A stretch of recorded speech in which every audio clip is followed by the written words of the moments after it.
Des brutes s'en prennent à un utilisateur de fauteuil roulant. Ils n'avaient pas vu la colère du nouveau arrivé. Marc Dubois avait appris à naviguer dans les couloirs du lycée Victor Hugo avec une précision exercée. À 16 ans, il avait passé les 3 dernières années à maîtriser l'art de manœuvrer son fauteuil roulant à travers les corridors bondés, chronométrant ses déplacements entre les cours pour éviter le pire de la cohue. La force de son haut du corps était impressionnante, une nécessité quand vos jambes ne fonctionnent plus depuis un accident de voiture dans l'enfance. Mais cela n'empêchait pas certains élèves de le voir comme une cible facile.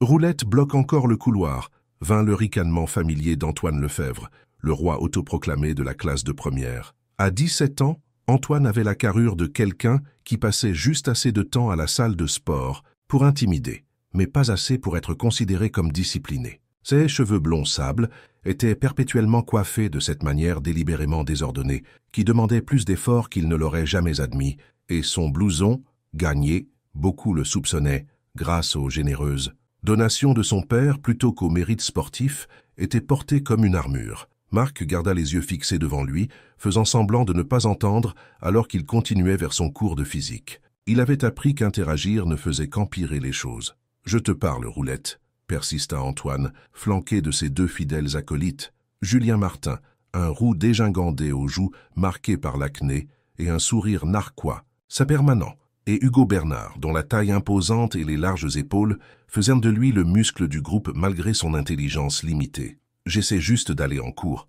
marmonna Marc, ses mains serrant plus fort ses roues. « Ouais, eh bien tu prends tout le putain de couloir », ajouta Julien, s'arrêtant devant le chemin de Marc. « Certains d'entre nous ont des jambes qui fonctionnent et des endroits où... » Allez, le couloir s'était fait plus silencieux, d'autres élèves ralentissant leurs pas, les yeux dardant entre la scène qui se déroulait et le sol, personne ne voulant regarder, mais personne d'assez courageux pour intervenir non plus. Madame Duval, la professeure d'anglais, jeta un coup d'œil dans leur direction depuis la porte de sa salle de classe, mais détourna rapidement le regard. La politique tacite au lycée était claire. À moins que du sang ne soit versé, les professeurs restaient en dehors des conflits entre élèves. « Continue juste d'avancer », pensa Marc. « Ne leur donne pas ce qu'ils veulent.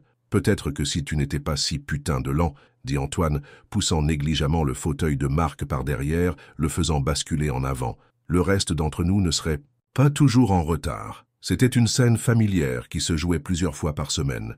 Marc s'était plaint une fois pendant sa seconde, mais le proviseur Moreau lui avait simplement suggéré de essayer d'être plus attentif aux autres et de peut-être partir pour les cours un peu plus tôt.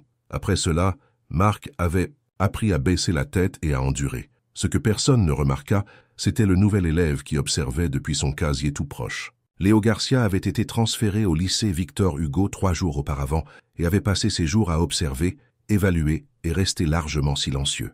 À 15 ans, il était plus jeune que la plupart des élèves de première, ayant sauté une classe dans son ancienne école. Sa corpulence moyenne et son comportement tranquille le rendaient presque invisible dans la hiérarchie sociale, exactement comme il le préférait. Personne au lycée ne connaissait le passé de Léo. Il ne savait pas qu'avant le déménagement de sa famille, il avait passé 6 ans à s'entraîner intensivement au Muay Thai et au Jiu-Jitsu brésilien sous la tutelle de son oncle, un ancien combattant de MMA. Il ne connaissait pas les tournois clandestins pour jeunes qu'il avait dominés dans 3 régions. Il ne savait pas que sa présence discrète était le résultat de l'avertissement sévère de son père lorsqu'ils avaient déménagé. Nouvelle école, nouveau départ, pas de bagarre, sauf si absolument nécessaire. Alors Léo regarda, ses yeux sombres absorbant chaque détail alors que Marc s'éloignait de ses tourmenteurs et continuait dans le couloir. Il prit mentalement note des visages des brutes, puis ferma silencieusement son casier et se dirigea vers son cours. Dans la cantine cet après-midi-là, Marc était assis seul au bout d'une table, comme à son habitude. Il avait appris à arriver tôt, à se positionner à un endroit où il ne gênerait personne et à se faire aussi discret que possible. « Ça te dérange si je m'assieds ici ?» demanda une voix. Marc leva les yeux et vit le nouveau debout avec un plateau. Il l'avait remarqué dans quelques cours mais ne lui avait pas encore parlé. « Bien sûr », dit Marc surpris. Personne ne s'asseyait volontairement avec lui. « Je suis Léo », dit le garçon, glissant sur le siège en face de lui. Marc, il hocha la tête, étudiant Léo avec curiosité. « Tu es nouveau, n'est-ce pas ?»« Ouais, 3e jour. » Léo prit une bouchée de la pizza douteuse de la cantine. « Pas encore vraiment en train de me faire des amis. Tu devrais peut-être reconsidérer de t'asseoir ici alors. dit Marc d'un ton neutre. Je ne suis pas vraiment sur la voie rapide vers la popularité. Léo haussa les épaules. Ça ne m'intéresse pas beaucoup. Leur conversation fut interrompue par un plateau claquant à côté d'eux. Eh bien, si ce n'est pas Roulette et le nouveau, annonça Antoine, Julien et Hugo s'installant autour de lui. Vous vous mettez à l'aise. Marc baissa les yeux sur sa nourriture. Passe juste le déjeuner. N'interagis pas. On mange juste, dit Léo calmement, ses yeux rencontrant ceux d'Antoine avec une assurance qui sembla momentanément déstabiliser la brute. Antoine se reprit rapidement. Je ne savais pas qu'on avait un porte-parole pour la table des parias. Il reporta son attention sur Marc. Alors, Roulette, mes devoirs de chimie sont à rendre la prochaine heure. Tu es bon dans ces trucs de nerd, n'est-ce pas? Je ne prends pas chimie, répondit Marc doucement. Ce n'était pas la question, interjeta Julien. Antoine a besoin que ses devoirs soient faits. Tu as des mains qui fonctionnent, contrairement à tes jambes. Léo posa sa fourchette. Il a dit qu'il ne prenait pas chimie. Il y avait quelque chose dans le ton de Léo, pas agressif mais ferme, qui fit qu'Antoine le regarda avec plus d'attention. Tu essaies d'être une sorte de héros nouveau, parce que laisse-moi te dire comment les choses fonctionnent. Ici, je sais exactement comment les choses fonctionnent, interrompit Léo, sa voix toujours calme. 3 types peu sûrs d'eux qui s'en prennent à quelqu'un qu'ils pensent ne pas pouvoir riposter. Plutôt standard. La cantine s'était faite plus silencieuse, les élèves proches sentant la tension et se tournant pour regarder. Le visage d'Antoine rougit. « Qu'est-ce que tu viens de me dire ?»« Tu m'as entendu » répondit Léo, retournant à son déjeuner comme si la conversation était terminée. Pendant un instant, il sembla qu'Antoine pourrait escalader, mais la présence de professeurs à la périphérie de la cantine le retint. « Tu ferais mieux de faire attention », dit-il finalement, se levant. « Vous deux ?» Alors que les 3 brutes s'éloignaient, Marc regarda Léo avec un mélange d'admiration et d'inquiétude. « Tu n'aurais pas dû faire ça. Ils vont te rendre la vie misérable maintenant. » Léo haussa simplement les épaules. Certaines choses valent la peine d'être défendues. Au cours des 2 semaines suivantes, une amitié prudente se forma entre Marc et Léo. Ils découvrirent des intérêts communs pour la science-fiction et la programmation informatique, et Léo ne fit jamais sentir à Marc que son fauteuil roulant était un inconvénient ou le définissait. Pendant ce temps, Antoine et ses acolytes intensifièrent leur harcèlement envers les 2 garçons. Ils faisaient tomber les livres des genoux de Marc dans le couloir, renversaient accidentellement des boissons sur le bureau de Léo et répandirent des rumeurs selon lesquelles les 2 sortaient ensemble en secret, le comble de ce qu'ils considéraient comme insultant. À chaque fois, Léo restait calme, presque anormalement. Marc, lui, avait demandé une fois « Comment fais-tu pour rester si cool quand ils sont si sales types ?» Léo avait esquissé un petit sourire. « Mon oncle m'a appris que la vraie force n'est pas de réagir à chaque provocation, c'est de choisir quand agir. » Ce que Marc ne savait pas, c'est que Léo rentrait chez lui chaque jour et passait 1 heure sur le sac de frappe, suspendu dans son garage, libérant la colère qu'il contenait si soigneusement à l'école. Ses poings étaient bandés, sa technique impeccable, crochet direct, coude, genou, alors qu'il visualisait le visage suffisant d'Antoine. Mais chaque matin, il se souvenait des mots de son père et renouvelait sa résolution de rester pacifique. Le point de rupture arriva 3 semaines après l'arrivée de Léo au lycée Victor Hugo. C'était un vendredi après-midi, et les élèves se précipitaient pour partir pour le week-end.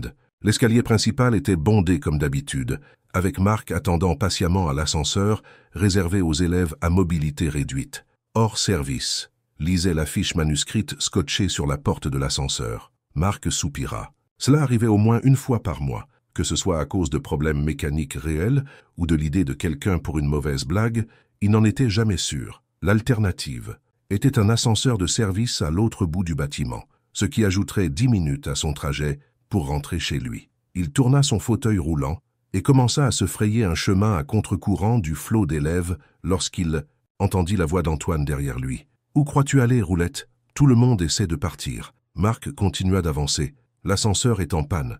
Je dois utiliser l'autre. »« Et alors tu vas faire attendre tout le monde pendant que tu roules ton pauvre corps estropié dans le couloir ?» Antoine s'arrêta devant lui, bloquant son chemin. La foule dans le couloir s'épaissit alors que les élèves ralentissaient pour regarder. « S'il vous plaît, bougez, » dit Marc, la voix tendue. « Tu sais quoi ? J'en ai marre que tu aies toujours un traitement de faveur, » dit Antoine, sa frustration due à un contrôle d'histoire raté plus tôt dans la journée, trouvant son exutoire. Place de parking spécial, toilette spéciale, ascenseur spécial. Le reste d'entre nous se débrouille avec les escaliers. Peut-être que tu devrais les essayer un jour. Julien rit. « Ouais, ça serait un spectacle. Roulette dans les escaliers. » Marc essaya de manœuvrer autour d'eux, mais Hugo se déplaça pour le bloquer. « Antoine t'a posé une question. Pourquoi tu ne peux pas utiliser les escaliers comme tout le monde ?»« Vous savez pourquoi, » dit Marc, sa patience s'épuisant. « Maintenant, s'il vous plaît, bougez. Fais-moi bouger, Narga. » Antoine, puis donna une poussée au fauteuil roulant de Marc qui le fit reculer de plusieurs mètres. La foule d'élèves haleta, certains semblant mal à l'aise, mais aucun ne s'avançant. Marc se stabilisa, son cœur battant la chamade. Il ne s'était jamais senti aussi humilié, aussi piégé. Antoine s'approcha à nouveau, se penchant pour que son visage soit au niveau de celui de Marc. « J'ai dit, peut-être que tu devrais essayer les escaliers. » Avec un sourire vicieux, il attrapa les poignées du fauteuil roulant de Marc et commença à le pousser vers la cage d'escalier. Marc agrippa désespérément ses roues, essayant d'arrêter l'élan, mais Antoine était plus fort. « Arrête !» cria Marc, une peur réelle dans la voix maintenant. « Antoine, ça suffit !» appela quelqu'un dans la foule, mais c'était à contre-cœur. « Qu'est-ce qui ne va pas, Roulette? Peur d'une petite chute ?» Antoine rit, continuant de pousser jusqu'à ce qu'ils atteignent le haut des escaliers. La foule d'élèves avait suivi, leurs expressions un mélange d'horreur et de fascination morbide. Le fauteuil roulant de Marc vacilla au bord de la première marche, et il sentit son estomac se nouer. Il était fort du haut du corps, mais s'il tombait dans ces escaliers, il n'y avait aucune chance qu'il ne soit pas blessé. « S'il vous plaît, » dit-il doucement, son calme habituel craquant. « Ne faites pas ça. » Quelque chose dans les yeux d'Antoine changea. Peut-être même lui réalisa qu'il était allé trop loin. Mais avant qu'il ne puisse répondre, Julien, désireux d'impressionner, s'avança et donna une forte poussée au fauteuil. « On va voir si tu voles, Roulette. » Tout se passa en un instant. Marc sentit son fauteuil basculer en avant par-dessus le bord de la marche, son corps se tendant pour le choc inévitable. Mais au lieu de tomber, il sentit son fauteuil être tiré en arrière avec une force incroyable, le faisant se cogner contre le siège, alors que ses roues retrouvaient un sol ferme. Et puis Léo était là, debout entre Marc et les escaliers, son visage transformé de son calme habituel en quelque chose de froid et concentré. « Éloignez-vous de lui », dit Léo, sa voix basse mais portant un ton mortel qui fit taire le couloir. Antoine se remit de sa surprise et s'avança. « Ou quoi à nouveau? Tu vas nous combattre tous les trois, pour Roulette ?» Léo ne répondit pas par des mots. Son mouvement fut si rapide que de nombreux élèves dirent plus tard qu'ils l'avaient à peine vu se produire. Un instant, il était immobile. L'instant d'après, son poing se connecta avec le plexus solaire d'Antoine avec une précision qui parlait d'années d'entraînement. Antoine se plia en deux, tout l'air quittant ses poumons dans un souffle douloureux. Julien se jeta en avant avec un coup sauvage qu'Élie esquiva avec aisance avant de délivrer un coup de paume sur le nez de Julien. Le bruit du cartilage qui se brisait résonna dans le couloir soudainement silencieux, suivi par le hurlement de douleur de Julien alors que le sang coulait sur son visage. Hugo, voyant ses amis tomber, chargea comme un taureau. Léo fit un pas de côté, attrapa le bras tendu d'Hugo et utilisa l'élan du plus grand garçon pour le projeter contre le mur avec une projection contrôlée qui démontrait une technique parfaite. En moins de 15 secondes, les trois brutes, tête au sol gémissant, Léo se tourna vers la foule stupéfaite. « Que quelqu'un trouve un professeur. »« Tout de suite !» Sa voix était autoritaire et plusieurs élèves se précipitèrent immédiatement. Il s'agenouilla à côté du fauteuil roulant de Marc. « Ça va ?» Marc hocha la tête, toujours sous le choc. « Comment as-tu... Où as-tu... appris à... » Léo se leva faisant face à Antoine qui se relevait péniblement. « Si jamais tu le touches encore, si tu le regardes même de travers, ce qui s'est passé aujourd'hui te semblera un agréable souvenir. »« Compris ?» Antoine, le visage pâle de douleur et d'humiliation, parvint à un faible hochement de tête. Dès le lundi, l'histoire s'était répandue dans tout le lycée Victor Hugo avec la vitesse que seuls les ragots de lycée peuvent atteindre. Les détails devenaient plus élaborés à chaque récit. Léo avait mis les trois garçons à l'hôpital. Il était secrètement ceinture noire dans 7 arts martiaux différents. Il était dans le programme de protection des témoins après avoir témoigné contre la mafia. La réalité était moins sensationnelle mais non moins percutante. Les trois brutes avaient reçu 2 semaines de suspension, tandis que Léo en avait eu 3 jours pour s'être battu, malgré de nombreux élèves témoignant qu'il avait agi pour protéger Marc.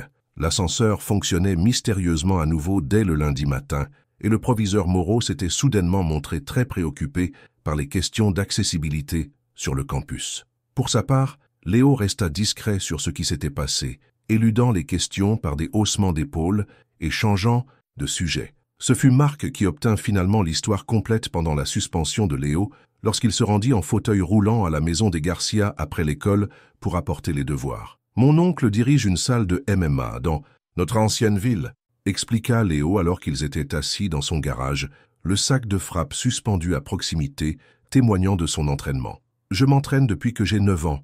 Mon père m'a fait promettre quand on a déménagé ici que je ne me battrai pas à moins que je n'y sois absolument obligé. Je dirais que pousser quelqu'un en fauteuil roulant dans les escaliers compte comme absolument nécessaire, remarqua Marc. Léo hocha la tête. C'est ce que mon père a dit aussi, après l'appel du proviseur. Il n'était pas content de la suspension, mais il a dit qu'il aurait été plus déçu si je n'étais pas intervenu. Lorsque Léo retourna à l'école, le paysage social avait radicalement changé. Antoine, Julien et Hugo gardèrent leur distance, leur ancienne arrogance remplacée par des mouvements discrets et des yeux baissés. D'autres élèves qui avaient auparavant ignoré Marc le saluaient maintenant dans les couloirs, proposèrent de l'aider à porter ses livres ou s'arrêtaient simplement pour discuter. Quant à Léo, il se retrouva avec une réputation non sollicitée, de quelqu'un à ne pas chercher. Il la géra avec le même calme discret qu'il montrait en toute chose, n'encourageant ni ne fuyant l'attention. Un mois après l'incident, Antoine s'approcha de Marc seul dans la bibliothèque. Son entourage habituel était introuvable, et quelque chose dans son attitude avait changé. « Je peux te parler 1 minute ?» demanda-t-il, sa voix dépourvue de son arrogance habituelle. Marc se tendit, mais hocha la tête. « Qu'est-ce que... tu veux ?» Antoine s'assit en face de lui, l'air mal à l'aise. « Je voulais dire, je suis désolé pour tout, mais surtout pour les escaliers. C'était... » Il lutta pour trouver les mots, largement dépassé les bornes. Marc l'étudia, cherchant le moindre signe de manque de sincérité. Pourquoi ce changement d'avis soudain? Antoine baissa les yeux sur ses mains. Ma mère a pété les plombs quand elle a découvert ce que j'avais fait.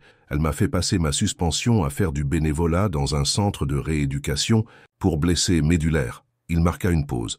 Je n'avais aucune idée de ce que les personnes en fauteuil roulant endurent. Les choses que je t'ai dites, j'étais un crétin ignorant. Marc ne savait pas quoi dire. Les excuses semblaient sincères, mais elles n'effaçaient pas 3 ans de tourments. Je n'attends pas que tu me pardonnes, continua Antoine. Je voulais juste que tu saches que je comprends maintenant. Ce que j'ai fait était mal, et ça n'arrivera plus ni à toi ni à personne d'autre. Alors qu'Antoine se levait pour partir, Marc l'appela. Antoine, l'autre garçon se retourna. Merci de t'être excusé, ça compte.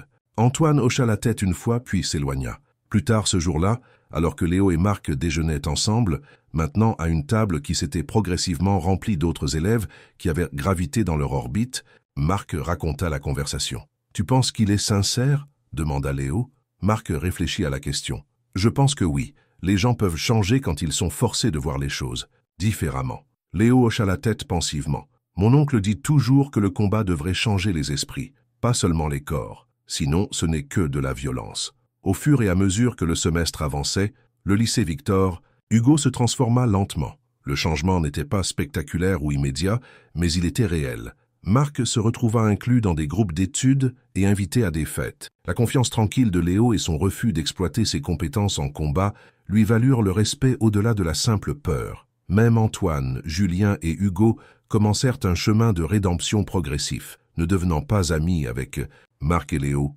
mais ne tourmentant plus les autres pour renforcer leur propre statut. Le dernier jour avant les vacances de Noël, Marc attendait près du casier de Léo, alors que les élèves se précipitaient, impatients de commencer leurs vacances. « Tu sais ce que j'ai réalisé aujourd'hui ?» dit Marc alors que Léo s'approchait. « Ça fait 1 mois que personne ne m'a appelé Roulette. » Léo sourit en composant son code. « C'est une bonne chose ?»« Absolument, » répondit Marc. « C'est comme si les gens me voyaient enfin au lieu de juste le fauteuil. Ils auraient toujours dû, » dit simplement Léo rassemblant ses livres. Alors qu'ils avançaient ensemble dans le couloir, l'un roulant, l'autre marchant, les élèves leur lançaient des au revoir et des vœux de vacances à tous les deux. À l'entrée principale, ils firent une pause. « Ma mère veut que tu viennes dîner ce soir, » dit Marc. « Pour te remercier comme il se doit, » dit-elle. Léo hocha la tête. « J'aimerais bien. » Regardant le terrain de l'école, Marc ressentit un sentiment de paix qu'il n'avait pas éprouvé depuis les 3 ans de son accident. « Tu sais, quand tu as tenu tête à Antoine pour la première fois, j'avais peur que tu sois juste un autre genre de brute, quelqu'un qui résolvait les problèmes à coups de poing. » Léo leva un sourcil. « Et maintenant ? Maintenant, je comprends ce que tu voulais dire en parlant de choisir le moment d'agir. » Répondit Marc. « Parfois, se défendre ou défendre quelqu'un d'autre signifie riposter, mais c'est pourquoi tu te bats qui compte. » Léo sourit, une expression sincère qui atteignit ses yeux sombres. « Exactement. Et pour ce que ça vaut, tu te battais bien avant que j'arrive. Il faut plus de courage pour les affronter chaque jour comme tu le faisais que pour donner quelques coups de poing. » Alors qu'ils sortèrent du bâtiment, une dernière fois avant que la nouvelle année ne commence, ils avancèrent ensemble, tous deux changés par la position qu'ils avaient reprise et l'amitié qu'ils avaient retrouvée. Certains combats valaient la peine d'être menés, après tout,